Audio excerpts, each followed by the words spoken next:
bem-vindas e bem-vindos ao podcast do Poeira Pura, um podcast de uma roda de samba que se tornou uma roda de debate sobre os principais eventos sociais da nossa cidade, enfim, do nosso país. No nosso último episódio, na última terça-feira, falamos sobre injustiça ambiental, também trouxemos o candomblé e foi muito interessante. E hoje nós vamos falar sobre um assunto também que está na boca do povo, na verdade nunca sai da boca do povo, que é a saúde pública. E, para essa conversa, eu quero começar perguntando aqui para os nossos amigos sambistas, Matheus e Rogério, temos algum samba que faz referência à saúde pública? Alô, gente, alô, povo, tudo certo, tudo beleza? Então, no caminho a gente veio pensando, né? Vamos ver se a gente consegue encontrar algum samba aí que dialogue com essa pauta. Eu acredito que tenha. Se a gente se esforçar e conseguir incluir, entendendo que saúde não é uma coisa, não é um segmento, ele envolve várias paradas, né? A gente consegue fazer vários atravessamentos. A gente é bandido nesse bagulho, ninguém pega a gente não, vambora. Para conversar também, trouxemos aqui a médica Monique França, que é médica da família. Eu queria começar perguntando, Monique, de onde você vem, onde você foi criada, o que te levou para a saúde, o que te levou para ser médica da família, onde você se formou? Eu me formei na UERJ, eu sou oriunda do sistema de cotas. Eu fui criada na Cidade de Deus, nasci em Niterói, mas fui criada minha vida inteira lá. E aí escolhi ser médica de família, escolhi a medicina de família justamente por ser uma especialidade em que me aproxima muito do território de favela, né? Pelos princípios do SUS, é onde majoritariamente a gente vai ter a aplicação dessa especialidade na aproximação com as pessoas e por entender que essa especialidade faz a gente ter um cuidado como um todo do paciente, não é só um cuidado centrado na doença ou numa necessidade de cura. E é uma especialidade que ela se chama Medicina de Família e Comunidade, e a comunidade vem justamente para trazer esse viés, esse olhar de que o processo de saúde e de adoecimento ele está muito vinculado ao território em que a gente está inserido. E isso faz uma conexão com o samba no sentido de que o samba ele vem de um território, ele vem de uma comunidade, ele vem para trazer a marca de um determinado grupo e a saúde também, né? Ela tem marcas específicas e é um privilégio da medicina de família.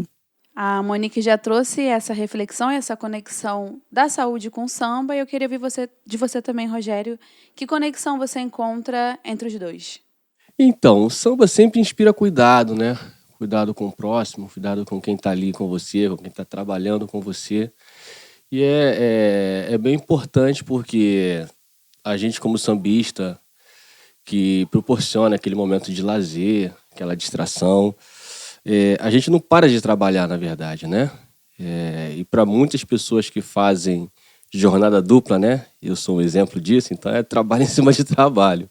Então, enquanto muitos se divertem, a gente está lá trabalhando. Não que a gente não se divirta, mas o comprometimento é diferente. E é uma pauta interessante até para a discussão entre a galera, né? Entre os músicos, né? Entre a galera que toca, porque o nosso trabalho depende primeiramente da nossa saúde, cara. Se a gente se encravar uma unha, não tem cavaquinho. Entendeu? É bem desse jeito, entendeu? Se o dedão inchar, o pandeiro já foi. Então, se você não tiver um cuidado, né? Se você não for estimulado a ter esse cuidado consigo mesmo e com o próximo, seu trabalho já era. E chegando junto no que o Rogerinho falou, a gente tem que, eu acredito que o samba, assim como tudo que vem de matriz africana, ele é indissociável de todos os saberes, né? Uma encruzilhada gigante que você pode envolver com o samba. O samba traz a questão da erva, traz a questão do cuidado com o mais velho, do cuidado com a criança. E a gente fala de samba, a gente está falando de saúde.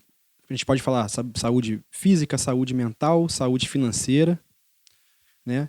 A gente pode falar de políticas públicas envolvendo o samba, porque o povo do samba, o samba se manifesta através do seu povo. Eu lembro uma vez que o Rogerinho, deve ter uns 8 anos isso, eu perguntei, Rogerinho, essa música aqui é um samba raiz ou ela é um samba comercial? Que a galera gosta de chamar de pagodés, que eu não gosto. Olha o cachorro latindo aí, gente. Deixa ele vir, deixa vir. E aí, o Rogerinho me respondeu assim, não sei se você lembra, Rogério, você falou assim pra mim, Matheus, o samba é a gente. Então a gente diz que é samba e que não é. Se fosse para mim. Não sei se foi com essas palavras. Então, assim, se o samba é um povo, então você tem que falar sobre a saúde desse povo, para que o samba seja viabilizado na sua essência, não só como arte, como entretenimento, mas como ferramenta de você propagar saberes, né? De você comunicar coisas para as pessoas sobre as nossas existências, né? O samba é de bom demais, meu Deus do céu, ficar falando aqui. Monique, gente, vale falar que a Monique tá aqui com um bebezinho de 15 dias? 15 dias, então, assim, eu acho que todo mundo tem que ser grato a ela por estar fazendo isso, porque, enfim, ela defende a pauta e acha que é importante estar aqui, independente disso. E eu também queria perguntar por que você escolheu ser médica da família e comunidade, o que te tocou, em que momento isso veio para você? Então, eu tinha dito antes, né, que a medicina de família ela é uma especialidade que ela faz você ver o paciente como um todo. E isso é muito importante, porque a gente tem muito uma ideia de uma formação de que o médico só está ali para ver a minha unha encravada, o meu dedo inchado, e muitas das vezes a gente tem que entender por que a unha encravou, por que o dedo inchou, aonde que essa pessoa está inserida, senão você vai tratar aquilo momentaneamente e vai voltar a ter esse problema de uma forma recorrente se você não for na raiz desse problema. E a medicina de família é uma medicina que ela tem essa base, essa essência de você ir para além do que o sintoma diz, ir para além do que uma medicação pode resolver. E é isso que me encanta, assim. É uma especialidade que, para mim, não tem um dia que seja igual ao outro, para além da diversidade do que a gente atua e atende. Eu atendo criança, eu atendo idoso, eu atendo gestante, eu atendo um adolescente, eu atendo um homem, uma mulher, e trans e lésbica, e a gente vai sendo atravessado a cada momento numa consulta por diferentes contextos e histórias, e eu acho que isso é uma coisa que nos revigora, apesar da gente ter uma situação bem delicada no nosso Brasil com relação ao sistema de saúde, porque o sistema ele não é feito, o Sistema Único de Saúde, ele não é feito só pelas pessoas. É importante as pessoas, claro que é importante você ter profissionais comprometidos, e isso é para qualquer serviço, mas a gente entende que é importante ter políticas públicas que estruturem esse sistema para dar conta da necessidade de todos os povos, de todas as pessoas que se propõem a utilizar esse serviço que, na sua essência, ele é para todo mundo.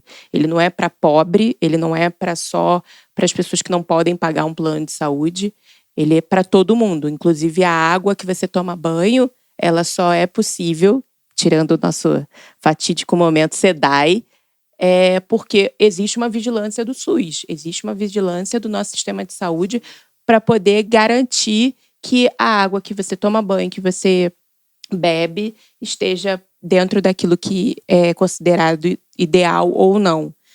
O restaurante que você vai, ele só funciona porque existe a vigilância sanitária que está dentro do Sistema Único de Saúde. Então, tem várias políticas que são do SUS e as pessoas não sabem mesmo, porque não é para saber, né, Matheus? É muito importante você não saber, porque se você não sabe, você não defende. É muito mais fácil você falar que está demorando 15 dias para você ser atendido do que você poder saber que seu filho toma todas as vacinas de forma gratuita porque existe o SUS. Claro que eu não estou aqui para dizer que as pessoas não podem reclamar, que a consulta demora 15 dias. Elas têm que reclamar. O silêncio não nos ajuda. Mas a gente precisa saber em quem a gente vota, enfim, aquela cascata de todas as questões públicas que a gente tem no nosso país. E eu acho que é importante a gente colocar isso para todo mundo, que todo mundo tem acesso ao Sistema Único de Saúde de várias formas e a gente não sabe. Uhum. Muito interessante você trazer esse ponto, né? Matheus comentou que não sabia sobre a questão da água, da vigilância. E de fato, né? Tem muita gente que não sabe, inclusive, que o SUS, né? O Sistema Único de Saúde, é o maior, é um dos maiores? É um dos maiores, porque a gente tem o quê? 210 milhões, né? Qual é a população do Reino Unido que tem o NHS também, que tem uma cobertura universal? Não sei, mas não é 210 milhões. Então, são elementos para a gente pensar de que... E assim, Aqui você, independente de quem você seja, você vai ser atendido pelo Sistema Único de Saúde. Independente da sua raça, do seu credo, da sua origem, do seu país. Em outros lugares você pode até ter um sistema universal, mas não necessariamente é universal para todo mundo que está ali. Aqui, se você for de outro país e se acidentar, se machucar, você vai ser atendido pelo SUS. Ninguém vai questionar se você é brasileiro ou não. Vão fazer tudo, vão te operar, vão cuidar de você e não vão te dar no final uma taxa ou um boleto para você pagar. Aqui não tem boletos para isso, né? É interessante pensar que muitos hospitais do plano de saúde, quando superlotam, mandam o pessoal pro SUS. Vai pro SUS, vai lá que lá dá jeito. Olha que doido, né? Como é que é isso? E tem um lance que aí afeta diretamente, falando de realidade de povo do samba, que a gente sabe que o povo do samba ele é majoritariamente morador da Zona Norte, negro e tal, que existem poderes, pessoas que têm visões de mundo que acreditam que o Sistema Único de Saúde não deveria existir. E a gente vê países que isso não existe. Você falou da saúde universal, não sei se o termo técnico é esse, né? Como nos Estados Unidos, você vê as pessoas aí se arrebentando lá com esse bagulho de coronavírus, porque... Tem um sonho norte-americano também, né? Um ideal desde pequeno que Estados Unidos vai ser melhor, que a Europa vai ser melhor. Eu acho que quando chega nesse debate, a gente vê que não é bem assim. O bagulho tá nevoeiro e tem muita gente que vai ser diretamente afetada. Ó o bebê, que coisa linda. Não sei se vocês estão ouvindo, mas é baixinho, mas tá... que alegria, né? Isso é uma fortuna pra gente. Voltando aqui, então... A gente tem que se ligar também com as narrativas que a gente está comprando, né? Não é uma narrativa de certo e errado. A gente não está aqui para fazer cabeça de ninguém. A gente está só expondo nossos pensamentos. Mas, vamos refletir, mano. O SUS está uma porcaria. Tem problemas. Mas aí ele existe. Você quer fazer uma correria, você tem um médico de família e você não precisa gastar 7 mil reais, 20 mil reais, você quebrou uma perna, entendeu? E nos Estados Unidos, essa coisa maravilhosa que vendem pra gente, né? Enfim, aí a professora pode falar melhor que a gente. A Monique falou também muito sobre você ser atendido independente de quem você seja, independente da sua raça, enfim, gênero, sexualidade. Enfim, é isso, né? Eu acho que o SUS, escrito principalmente, é muito bonito, é muito generoso, é universal. Mas eu acho interessante também, se você souber responder, enfim, quiser, como é que era o sistema de saúde brasileiro antes de ser consagrado pela Constituição? Nossa, péssimo. Para começar, que as pessoas só poderiam ser atendidas a partir do momento que elas tivessem carteira de trabalho assinada. Então, quem são essas pessoas que tinham carteira de trabalho assinada antes de 1988? Antes de 88 não tinha SUS. Não tinha SUS, era o INAMPS. Então, assim, a gente já tem um recorte muito importante aí de quem eram as pessoas. Tanto que, assim, não sei se vocês já ouviram falar assim, Hospital dos Bancários, Hospital dos Servidores, que era o Hospital da Lagoa, Hospital de Ipanema. O Rio de Janeiro, ele tem um privilégio, né, de ter uma rede hospitalar muito grande, porque aqui é a capital. Então, é um privilégio e é um tiro no pé, porque acaba que, dentro dessa lógica de você ter muito hospital, não se fortaleceu o quanto deveria se fortalecer as unidades básicas de saúde, as clínicas da família, porque que é a principal porta de entrada. É lá que a gente vai trabalhar promoção, prevenção, lá que eu vou cuidar do hipertenso, eu vou cuidar do diabético, para ele não precisar acessar o hospital por uma complicação de uma doença que deveria ter sido tratada anteriormente. E aí, o que acontece? Antes do SUS, as pessoas elas só poderiam acessar o sistema de saúde se elas pagassem um médico particular. Não tinha essa organização, inclusive, assim, quem pensa que o particular é uma coisa e o SUS é outra, está enganado. O particular, ele faz parte do Sistema Único de Saúde, ele é regulamentado pelo Sistema Único de Saúde. Existe uma agência, a Agência Nacional de Saúde, que regula os planos de saúde privados. E aí, a partir de 88, a gente tem a Constituição e a criação do SUS dentro de um movimento sanitário, um movimento popular. O SUS ele não é uma criação exclusivamente política ou foi criado em comitês em Brasília para o povo. Não, foi o povo que desenhou como deveria ser e por isso que a gente tem essa lógica de resistência, né? Então, a gente sempre costuma falar nas rodas de conversa sobre saúde como que o Sistema Único de Saúde ele está em disputa. Em que sentido? Ele não está acabado, destruído, mas ele também não está fortalecido na sua totalidade para a gente falar, vamos respirar e partir para outra luta. Ele precisa da gente, enquanto sociedade civil organizada ou desorganizada, para poder dar continuidade nas necessidades de fazer o sistema se estabelecer. Ele tem 30 anos. Vamos dizer aqui que ele é jovem. Ele é um jovem adulto, então ele não está, vamos dizer assim, no seu ápice de organização e de sedimentação. Ele precisa ainda de muito apoio. Ele ainda é um jovem adulto que precisa dali da aldeia para poder fazer ele caminhar. Sem querer colocar aqui que ele não tem a responsabilidade, né? Que a gente precisa correr atrás do investimento, a gente precisa correr atrás de estruturação, que as prefeituras, o Estado, o governo federal se responsabilizem pelos seus papéis, mas assim, ainda precisa de ajuda para poder dar continuidade. No fundo você está dizendo que ele é um patrimônio nosso, né? E a gente tem que lutar por ele, né? Exatamente. Bom, e também acho que aqui não é dúvida para ninguém que o assunto do momento é o coronavírus. Nas ruas, nas redes sociais, no transporte público, dentro de casa. Vivemos uma pandemia, eu acho que daqui a pouco a Monique fala para a gente o que significa isso. E o coronavírus aqui na Itália já passou de 1.800 mortes. No Brasil temos pelo menos 200 casos e aqui no estado do Rio já alcançou um número de 25 pessoas.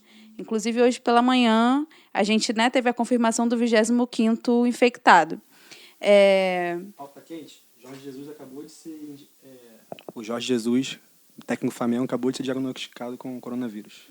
Teve também um técnico, não sei se é técnico, eu vi por alto, de um time também que eu acho que morreu, se eu não me engano. Portugal. Né? Amigo, isso. Era novo. Ninguém está passando batido, né? Não, ninguém. Monique, então, o que é uma pandemia? O que a gente está vivendo e como o SUS tem lidado? Então, a pandemia ela só serve para poder classificar um acometimento de uma determinada doença. Esse nome é meio assustador, né? Numa escala global. E aí ela é importante do ponto de vista de gestão. Porque quando você começa a denominar caracterizar esse grande número de pessoas acometidas como um problema em escala global, países que não têm nenhum tipo de caso, eles passam a acionar sistema de vigilância, de proteção, organizar fronteiras, organizar entrada no país, porque se é um surto, se é uma epidemia, são coisas restritas a determinados territórios. Então, quando eu coloco isso numa escala mundial, eu passo a sinalizar para os gestores em saúde que eles precisam, ainda que não tenha chegado na porta deles, ter algum contingenciamento, alguma organização antes que isso aconteça. E aí o SUS, claro, assim, tenho meu romance um pouco, eu assumo essa meia-culpa de acreditar que a gente pode dar uma aula para o mundo de como se organizar. Em que sentido? O NHS, que é o Sistema de Saúde inglês, ele é um modelo de inspiração para a gente. E eles têm adotado medidas, se eu não me engano, hoje, que passou lá a ser proibido abrir restaurantes, e no Brasil hoje também, no Rio de Janeiro hoje também foi proibido restaurantes e academias. E aí a gente estava vendo o primeiro-ministro falando, né, da importância de diminuir o contato, fazer o isolamento social. E aí é aquilo que eu estava falando um pouquinho antes. O SUS, para ele dar certo, ele precisa da nossa ajuda. Ele precisa de apoiadores. E quando a galera jovem vê um sol desse que está no Rio de Janeiro e me posta indo para o Leme, é uma coisa que é muito complicada, porque a gente não está no corona férias, a gente está no corona de precisar do isolamento. E eu faço também uma crítica a gente aqui, né? A gente está nesse cenário, por que não fazer por Skype? Por que não fazer essa plataforma virtual? Tudo bem, vamos lá, o bem maior passar a informação, mas a gente precisa, de fato, desse isolamento, porque a única maneira da gente diminuir a propagação, na verdade, impedir a propagação, é a gente se isolar. E o SUS ele vai dar conta na medida em que a gente, enquanto sociedade, entender de que o período de isolamento é um período sério, é um período que é para a gente realmente ficar em casa. E hoje eu estava vendo Renascença Clube, o cancelou, Pé de Teresa cancelou também. E eu só tenho a parabenizar essas rodas de samba, entendendo todas as dificuldades que tem, porque a gente entra numa outra discussão, para a gente não ser demagogo aqui e ficar só romantizando. Nossa, que lindo, eles cancelaram porque entendem que isso vai dificultar a saúde pública. Mas quem é que vai pagar essa conta, né? Como é que os sambistas, como é que as famílias, como é que todas essas pessoas que são beneficiadas e trabalham no contexto da roda de samba vão fazer diante desse cenário? Isso é responsabilidade do poder público, isso é responsabilidade do Estado. Como é que a Secretaria de Cultura, como é que as secretarias que estão para além da Secretaria de Saúde estão envolvidas dentro desse processo? E aí a gente volta também lá no início que a gente estava falando da questão da saúde para além da questão clínica. A saúde também é lazer. Então, eu não estou garantindo lazer. Se eu não garanto lazer, eu não fomento renda. Se eu não fomento renda, como é que eu faço essas pessoas ficarem em quarentena dentro de casa sem ter comida, sem ter nada disso? Então, a gente precisa parar para pensar que o SUS ele pode dar conta. A gente tem uma oportunidade de dar uma aula para o mundo do que é um sistema único, público, universal, gratuito, para qualquer pessoa, com vários problemas. A gente não nega esses problemas, mas que a gente precisa ter conscientização para isso acontecer. Eu queria falar são 2 episódios, 2 histórias disso que a Monique falou, e aí me remeteu. Um é a minha esposa, né? Claro que ela é enfermeira de saúde pública, pós-graduada, está fazendo uma pesquisa mega interessante sobre homens negros trans lá na Unirio, e está botando para quebrar, assim, cada coisa muito bacana que surge. E o SUS é uma paixão dela também. A gente está esse tempo junto, ela sempre fala do SUS, me apresentou o SUS de uma maneira que eu não conhecia. Agora eu sei o que é o UNASUS. Fiz o curso da saúde da população negra, não terminei, da população cigana, população ribeirinha. Isso sim é um exemplo para o mundo. Eu não sei se tem esse tipo de plataforma em outros países a partir do SUS, de um sistema que é organizado e, como ela falou, a gente não sabia, pelo povo, né? A partir da grita do povo, da manifestação, e é bem interessante. E falando no cuidado, o Arifan, que é do grupo Sou Mais Samba, e a do Aurê, ele fez uma postagem, minha esposa estava vendo também, fez uma postagem mega interessante sobre essa questão do cuidado. Ele cancelou o evento que ele ia fazer do aniversário dele, do Sou Mais Samba, em Madureira, já tinha muita gente confirmada, assim, um mundo de gente, e aí ele cancelou, e aí postou, e uma galera, pô, mas fulano não cancelou, Beltrano não cancelou, que não sei o que lá, e ele escreveu, maneiro e sorte para aqueles que não cancelaram, mas eu, como sou do samba, eu sou do candomblé, eu penso que essas duas coisas, sem cuidado, sem afeto, sem troca de carinho, não funciona. Se eu for no samba e não der um abraço em ninguém, eu não estou no samba. Então, se o momento agora é se isolar, a gente tem que ter essa consciência coletiva, porque o coronavírus não é sobre mim. Eu posso estar e não desenvolver nada, nenhum sintoma, mas e os que estão à minha volta? Então, ele botou isso lá. Então, se eu não posso dar um abraço no samba, não tem sentido ter o samba. Então, galera, me desculpe, a gente vai adiar para quando passar esse surto. Assim, para mim, é um exemplo máximo de cuidado, né, e de carinho que a gente tem que ter. Eu acredito que isso está muito dentro da pauta da saúde pública, da saúde coletiva, né, do cuidado. E isso é um ensinamento que eu não vejo descolado, né, porque eu sou cria do samba, eu sou cria do candomblé. A gente vê tudo isso muito junto quando a gente cresce, né? A gente vê festa junto com o santo, junto com os porros, junto com o cuidado, junto com o estudo. A gente só consegue separar depois que a gente tem algumas ferramentas de pesquisa, questão universitária, mas a nossa vida é tudo junto, entendeu? Então a gente tem que valorizar isso, né? E eu acredito que o SUS está muito dentro disso aí, a gente tem que valorizar mesmo. E complementando aqui o que o Rogerinho está falando, eu tinha até botado aqui no celular, que assim, como que essa questão dessas políticas de isolamento, que depois eu queria até que, não sei se está na pauta, Rit, Dela explicar assim, qual é a importância nesse primeiro momento para evitar o pico e tal, porque a gente já sabe que tá rolando esse Importante. papo. Mas antes da Monique falar disso, como que essas políticas de isolamento são tão sacrificantes para o povo do samba em especial? Que a gente está falando do povo negro, não sei se é povo negro, povo preto, gente. Depois vocês me corrijam, por favor, o termo técnico certo, tá? Eu sou... assim, porque qual é o lance?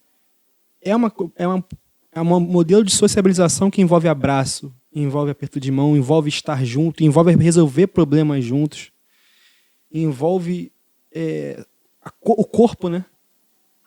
Eu vejo assim, eu falo isso com bastante propriedade, que eu já morei em lugares, em bairros mais brancos. Eu sou cria de um bairro que é majoritariamente negro.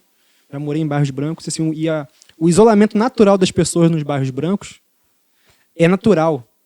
Eu fiquei depressivo quando morei no bairro branco, porque eu não conseguia conversar com as pessoas no meu prédio.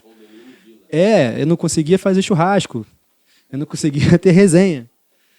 E como que isso vai ser? Aí ontem eu tava lá, cheguei em casa, estava lá perto de casa, vendo. Eu pensando, cara, como é mais duro pro povo do samba esse tipo de sacrifício, né? Vai ser um sacrifício de verdade mais do que para muitos, talvez mais que pro povo de Botafogo, de Copacabana, com todo respeito a todos os bairros, a gente está aqui para segregar, mas trazendo informações que são modelos de socialização diferentes, de convívio diferente, né? Modelos de ver a saúde, né? Que na verdade, ainda por cima, quando você tanta demanda, e aí a capacidade de processar informação, às vezes só no coletivo que você consegue construir essa saúde sua. Então você vai ter que sacrificar uma parte da sua saúde, do seu modelo de socialização que faz parte da tua saúde mental, física e financeira, em prol de uma saúde coletiva maior, né? É para responder. Então, quando você fala dessa política de isolamento, eu queria falar duas coisas. A importância da política de isolamento, ela vem dentro de uma curva. Em que sentido? Do primeiro caso até a gente estabilizar, existe um período de que os casos, eles vão crescer assim exponencialmente. Só que eles chegam num limite e depois eles começam a decair, como é o que está acontecendo agora na China. Sendo que esse limite, qual é a preocupação desse limite? Vai chegar lá no topo e vai cair, tudo bem. A questão é que esse topo, o nosso sistema de saúde, nenhum sistema de saúde dá conta. Então, o que a gente preza através do isolamento social é que a gente tenha pessoas infectadas, sim, vão ter pessoas que vão morrer, infelizmente, sim, mas que a gente tenha um sistema de saúde que dê conta de dar assistência para essas pessoas. E não simplesmente elas morrerem porque não foram orientadas, porque não foram assistidas, porque não foram, de alguma forma, acolhidas diante de algum sintoma que elas tiveram. Então, eu acho que a importância da gente ter o isolamento é a gente diminuir a transmissão. Porque apesar de todo mundo estar falando, mas ele tem baixa letalidade, eu mesma zoei, né? Quem é o coronavírus perto do que a dengue mata, tuberculose, sarampo, zika, chikungunya, que tudo isso, febre amarela, que tudo isso a gente tem em território nacional para dar e vender. Ele é um vírus que ele tem alto potencial de transmissão. E aí a gente tem que tomar cuidado, e é o segundo ponto que eu vou entrar quando o Rogério toca nessa questão do cuidado, que ele é um vírus que ele tem alta letalidade, não sei se é essa a palavra correta, mas ele é muito prejudicial aos mais velhos. E aí a gente tem que tomar cuidado porque o povo de axé é muito pegado, é muito perto, é muito próximo, é muito beijo na mão. E mãe de santo, pai de santo, geralmente são pessoas mais velhas. As pessoas que cuidam do espaço de candomblé são pessoas mais velhas e a gente precisa proteger essas pessoas. Quem fez um alerta muito importante sobre isso foi a Flávia Oliveira, da importância de se tomar cuidado com os rituais, da real necessidade de estar sendo feito. O pastor Henrique também fez um post alertando da necessidade dos cultos evangélicos estarem acontecendo nesse período. E a gente precisa ter humildade de pensar em alternativas. A gente estava até aqui antes conversando, e por que não fazer cultos? Por que não fazer espaços de religiosos virtuais. Não que isso seja para sempre, mas se há uma necessidade de garantir assistência, vamos usar a tecnologia, os avanços que a gente tem agora ao nosso favor por um período e depois a gente volta para nossa rotina. A primeira coisa que a gente fez hoje quando encontrou com a Rit foi beijar, não tem como. A gente não consegue. E assim, é isso, a gente está saindo de casa, bem dizer, hoje pela primeira vez. Então, pra gente não tá no automático, para quem já tá há muito tempo saindo toda hora, de que vamos nos cumprimentar com o pé. Não é isso que tá rolando, entendeu? A Monique trouxe um assunto muito interessante, na verdade um desafio diante dessa pandemia do coronavírus, que é essas relações digitais. E hoje, até na minha reunião do trabalho, a gente ficou refletindo que talvez seja até um grande teste, né? Como será? O que esperar do futuro? Será que a gente consegue trabalhar, estudar, de fato, só com digital? É até um pouco preocupante, né? Mas vamos testar, vamos ver no que vai dar. Para a gente ir finalizando, que a gente está aqui com um bebê, Monique, sobreviveríamos sem o SUS, com a pandemia, assombrando nossas vidas? Não, ninguém vive sem SUS, gente. SUS é essencial. SUS é vida, é muito importante para a gente, enquanto cidadão, enquanto indivíduo, enquanto pessoas que acreditam num futuro, lutar pelo SUS, assim. E lutar numa perspectiva racial, de classe, de gênero, de orientação, de credo, de todas as perspectivas possíveis, porque a gente entende que não existe sistema no mundo que dê conta de atender 210 bilhões de pessoas de forma direta ou indireta, mas a gente não conhece, mas a gente está se propondo a fazer com que esse sistema não morra. E, assim, a pandemia vem numa lógica também de colocar o SUS à prova, né? A gente tem que tomar cuidado com algumas teorias de conspiração, mas é importante a gente pensar nisso, né? A quem serve o modelo do fracasso do SUS? A quem serve a gente não ter uma política pública de saúde sustentável? Certamente não vai servir ao pobre negro favelado periférico, de forma alguma, né? Então, existe uma indústria que ganha muito com o fracasso do SUS. E essa indústria ela vai lucrar de várias formas. Medicamentosa, serviços, procedimentos, atendimentos, porque o SUS oferece tudo isso de uma forma gratuita. Uhum. Para fazer um check aqui, só para a gente lembrar as pessoas do que devemos e não devemos fazer. E lembrar aqui que a primeira coisa que a gente não deve fazer é seguir o exemplo da autoridade maior desse país, nosso presidente, que foi para a rua com indicações contrárias, não deveria ter ido, até porque está no grupo de risco, dando um péssimo exemplo para todo mundo, inclusive por estar em manifestações que são antidemocráticas, né? Que pedem o fim da democracia, o fechamento do Congresso. Então, Monique, faz o último check aí, como é que a gente tem que agir no nosso dia a dia, o que a gente tem que deixar de fazer, de fato, assim, não pode fazer mesmo. Primeira coisa é não surtar. Eu acho que o surto ele não faz a gente racionalizar o que precisa ser feito de fato.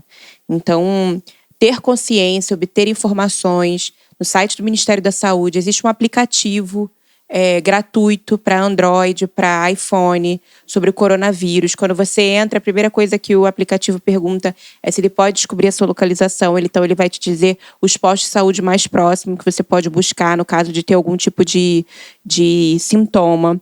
Ele pergunta, você se sente bem? E aí, a partir disso, se você responde sim, ele vai falar as principais medidas de prevenção. Se você responde não, ele vai ter várias perguntas, subperguntas para te classificar se você deve ou não buscar uma unidade de saúde. O Rogério está mostrando pra gente que já baixou o aplicativo. Muito bom, isso aí.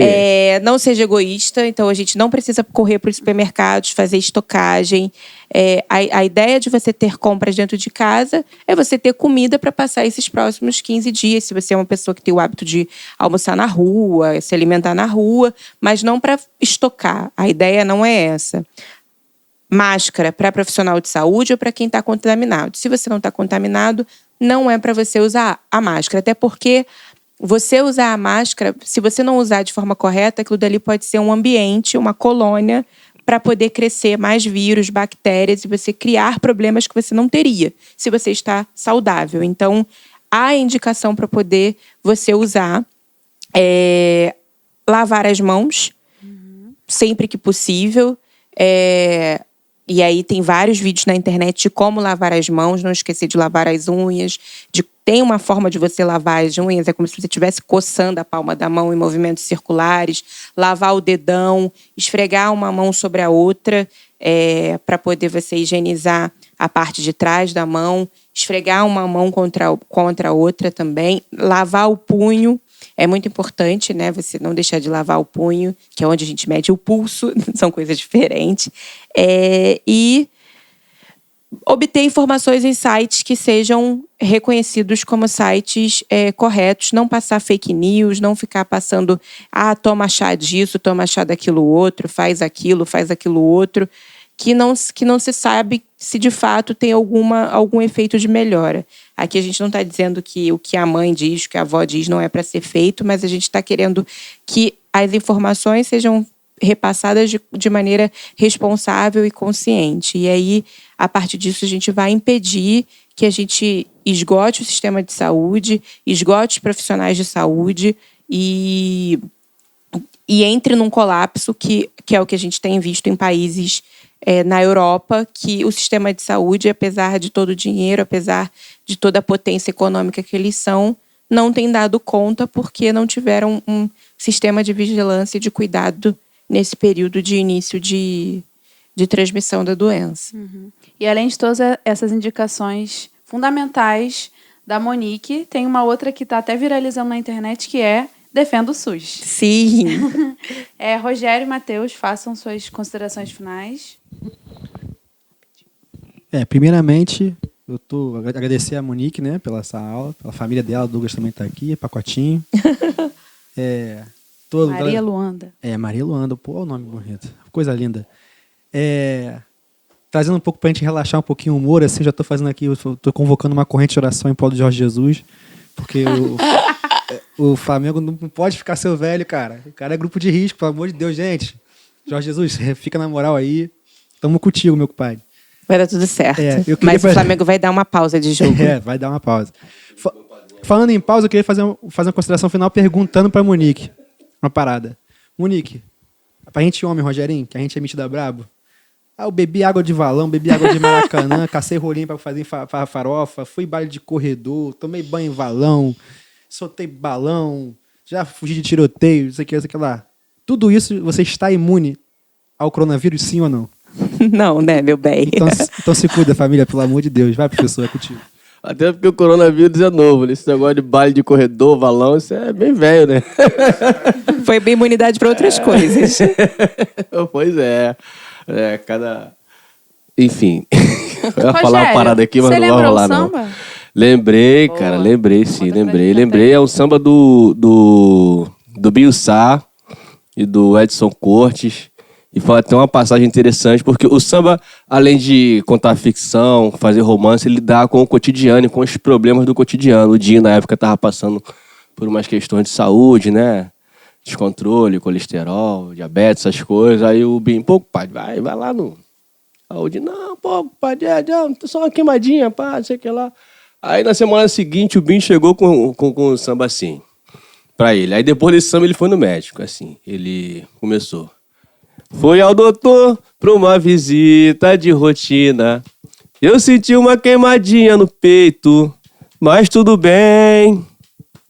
Foi quando começou minha agonia. Eu acho que entrei numa fria.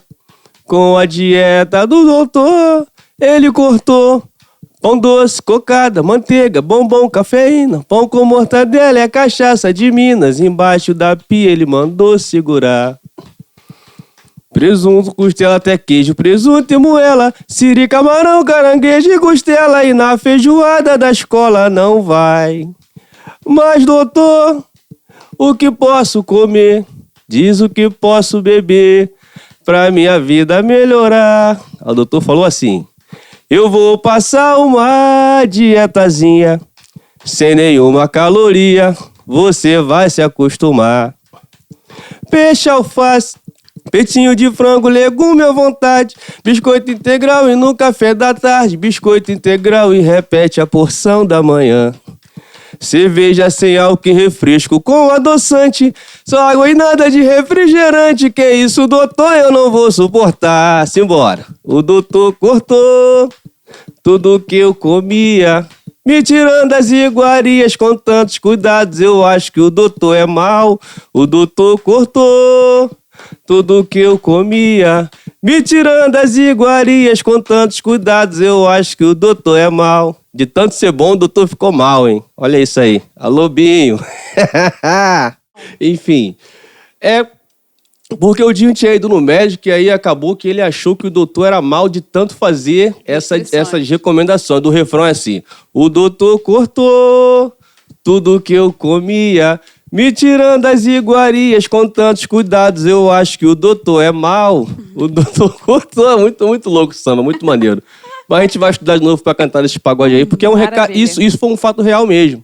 O Dinho fez a passagem, tem um tempo já que o amigo tá fazendo samba no Orum.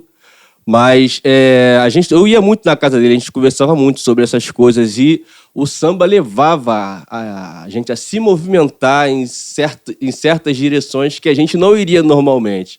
É uma questão de cuidado mesmo, né? Mas, ó... Eu também queria me despedir, agradecer imensamente a você, Matheus, Rogério, pelas intervenções muito pertinentes. Monique, como o Rogério falou, a gente não é apresentado ao SUS da forma como deveríamos ser apresentados, e é sempre maravilhoso ouvir profissionais da saúde que entendem a importância da saúde pública para a vida dos cidadãos.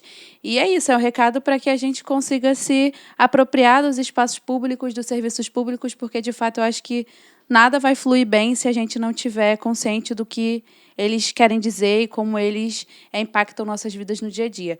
Eu, na verdade, não lembro se eu me apresentei no começo, mas eu sou a Rit Dantas, eu sou comunicadora, quase jornalista, ativista social, e também queria aqui um momentinho, antes na verdade não, pode ser durante, a Monique fazer a consideração final, da gente apontar como é que as pessoas podem acompanhar nossos trabalhos, rede social.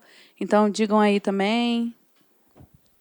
Pensando na saúde mental, que todo mundo aqui está na correria, então a gente está fazendo a coisa devagar, a gente não está com pressa. A gente está também numa época dessa questão do coronavírus, é uma questão também de reter um pouco de verba, não adianta a gente gastar, porque temos que fazer mercado. Eu sou autônomo, meus pagodes tudo caíram. Rogerinho, me ajuda aí, Rogerinho. Eu não quero depender do Itaú, não, pelo amor de Deus. Mas estamos no Instagram Poeira Pura, estamos no Facebook Poeira Pura, em breve Twitter. Agora a gente vai começar a impulsionar o trabalho. Toda terça-feira sai no YouTube, no Deezer, no Spotify o nosso podcast. E também te deixo um link na quarta-feira no nosso Instagram, para quem não tem nada disso, quem não tem um dado, poder baixar. Você pega uma Wi-Fi, baixa, e vai ouvindo no trem, vai ouvindo em casa agora, que agora vai todo mundo ficar em casa na moral, né? No sapatinho. Aproveitem. Aproveita. Tá maneiro, hein? Tá cada dia melhor, graças a Deus. Rogerinho, como é que a gente acha? R Família no Instagram, no Facebook e no YouTube Rogério Família, apesar que o YouTube está um pouquinho desatualizado, né? E vamos que vamos nessa correria aí no sapatinho, vamos que vamos, né? Show. Eu sou no Instagram, que é a minha rede de trabalho e vida, Fala Rit. Fala, R-I-T-H-Y. Monique, faça sua consideração final. Então, eu não tenho essas coisas não, gente. Tudo bem. Eu sou uma pessoa, sei lá, Monique França no Facebook. Confesso que eu estou em baixa com as minhas atualizações. Minhas atualizações estão entre dar mamar, trocar a fralda, tentar dormir. E volta tudo de novo. E eu acho que eu só vou reiterar o que a gente tem tentado sempre colocar, né? O que a gente precisa fazer nesse momento que o SUS está sendo colocado mais uma vez à prova? Defendê-lo. Primeira coisa, reforçar o que a Rit colocou, lavar as mãos, isolamento social sendo levado a sério e buscar informações que sejam verdadeiras, evitar disseminar pânico, fake news, porque isso não nos ajuda, só atrapalha. E a gente vai sobreviver, com certeza. Axé. Obrigada, pessoal. Até a próxima.